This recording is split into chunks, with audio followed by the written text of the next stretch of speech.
आदि ममालिक को गैर मशरूत गैर मुल्की ग्रांट्स नहीं दी जाएंगी। सऊदी वजीर खजाना ने कहा है कि हमने पाकिस्तान में डिपॉजिट की मुद्दत को बढ़ा दिया है। आलमी इदारों जैसे वर्ल्ड बैंक की मदद के साथ ही हम पाकिस्तान की मदद कर सकते हैं। पाकिस्तान को तेल मसनूआत समेत दीगर सहूलियात भी फराहम कर रहे हैं, लेकिन यह सब इज्तिमाई तौर पर ही मुमकिन हो सकेगा।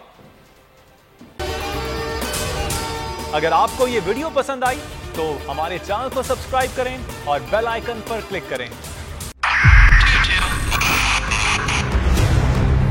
2022 बहुत सारे तोहफे भी देखे गया पाकिस्तान की आवाम को। पाकिस्तान की आवाम को एक तोहफा ये दिया कि आवाम को पता चल गया कि पाकिस्तान का मीडिया क्या है। साल 2022 में सबसे ज्यादा देखे जाने वाला चैनल बोल न्यूज रहा नंबर 1। हमने बहुत सारे शोज और ट्रांसमिशंस की। पूरा साल मुसलसल जदोजहद में निकल गया कि ये वोट ऑफ कॉन्फिडेंस के पीछे कौन लोग थे।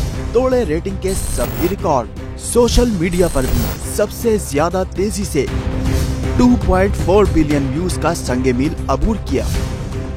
एंकर्स को भी आवाम में सबसे ज्यादा मकबूलियत मिली और सोशल मीडिया पर भी बोल रहा सब पर सब्सक्राइब करें और बेल दबाएं ताकि कोई खबर रह न जाए।